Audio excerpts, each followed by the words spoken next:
So how much can I get for a trade? Well, I don't think bananas are worth what you think they're worth. If shopping for a new car drives you bananas, head to Community Auto Group in Mason City. We have the best selection of new and pre-owned vehicles. And you know with Community, you're getting a straightforward deal from a straightforward dealer. I'd like to buy this car. No? Seriously? Next time I'll skip the monkey business and go to Community Auto Group. I was thrilled. But I thought our offensive execution down the stretch was as good as it's been. Our spacing, and we were back cutting, we were using the clock. When we went to sets, we executed our sets. And then we had guys make shots. Guys made shots, guys made free throws, guys made passes. Never panicked. Yeah. Well, obviously, a phenomenal crowd in here and a terrific team, a team that has protected their home court extremely well. So anything short of this kind of performance, we weren't going to win. We defended Harris. We pushed it. We wanted to play the game in the 70s if we could get it there.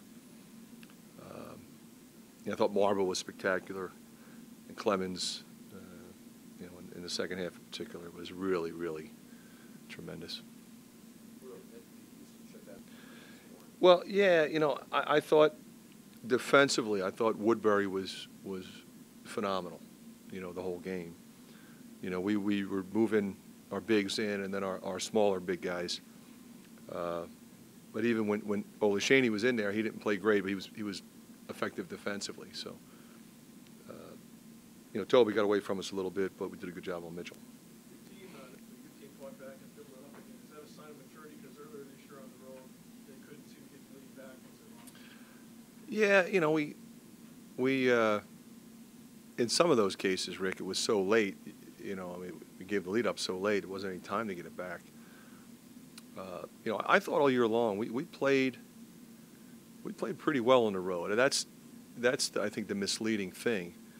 We made some mistakes very late. We didn't close the game out, and that's disappointing, and that's what everybody remembers. But we made a lot of great plays at Wisconsin. We made a lot of great plays at Minnesota.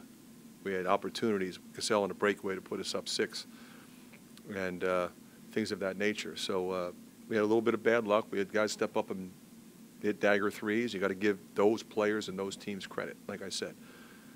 So to be able to close it out this way is obviously a much better feeling. I like Anderson. I think he's going to be a tremendous player. I mean, he's got an inside-outside game. If he's making threes, he's really tough, but he can go off the dribble. He can attack the rim. He can tip dunk it on you, block a shot. I mean, he can move his feet. He can guard a bigger guy. He can guard a smaller guy. He's a handful. I mean, when he's on the floor, you got to figure out what are we going to do with this guy. Who are we going to put on him? How are we going to guard him?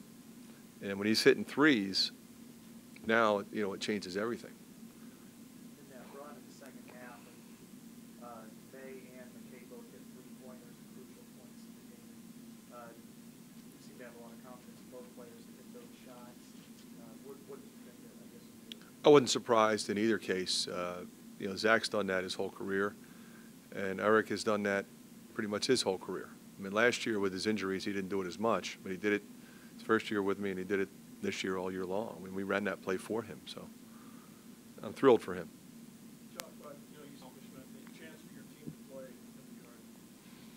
Well, it's a tremendous opportunity to play in that venue and prestigious tournament like the Final Four of the NIT. I mean, we're excited about the opportunity, but we're going down there not satisfied that we're there. We want to go down there and win when we get there.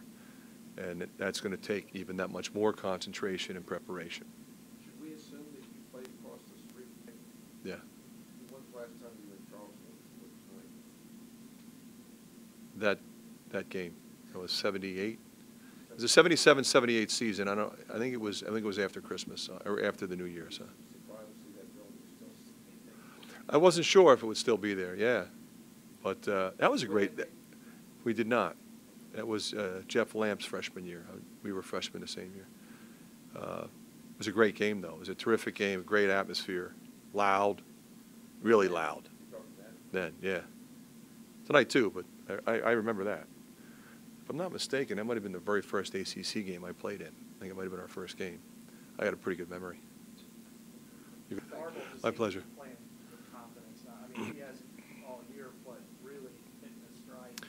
You know what's been good about that, Scott, is the way we're using him. You know, he's on, he's off, he's running the baseline, he's up top, he's on the wing. And the thing about it is the way he gets his points is so efficient. You know, he's not a pig. It's not like, oh, Marvel's guy's going to shoot it. He's going to make a play.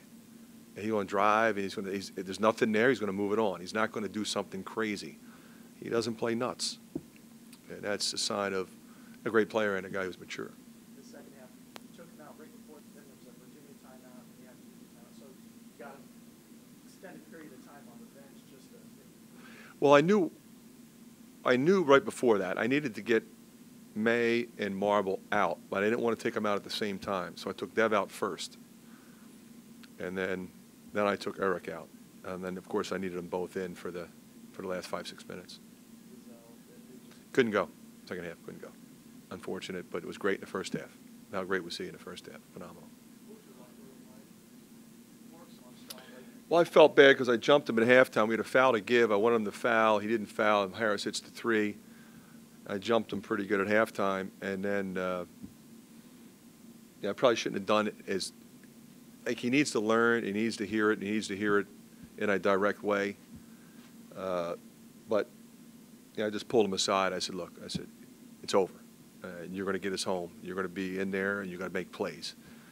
And he made plays. He made free throws. Made a huge 3 in the first half. Great play when the back cut late. Shot fake. Knew he was going to get fouled. If he'd have gone right up, it would have been blocked. And it steps up there and drills him. First of all, you got to be thrilled with the trip now to go to New York. I mean, tell me about what the locker room was like. It was a lot of fun. Coming to this environment and getting a win like that means a lot to our program, and let's go win the whole tournament now. We got there, and we know what we're capable of doing, and now we just got to execute it. What was the locker room like? I mean, when you guys got in there? It was a lot of excitement, a lot of jumping around, a lot of joy, a lot of relief, because we've been in a lot of these games before and haven't always come out on top. So to get over this hump right now and to beat a very good team is a lot of fun. You had 10 points, 8 rebounds. I mean, you got to feel pretty good about your performance. Yeah, I mean, things kind of came together tonight for me. I felt like I took another step in the right direction, and my teammates were looking for me, and I just executed. It was a lot of fun playing in that environment. And like I said before, let's go get another couple of wins.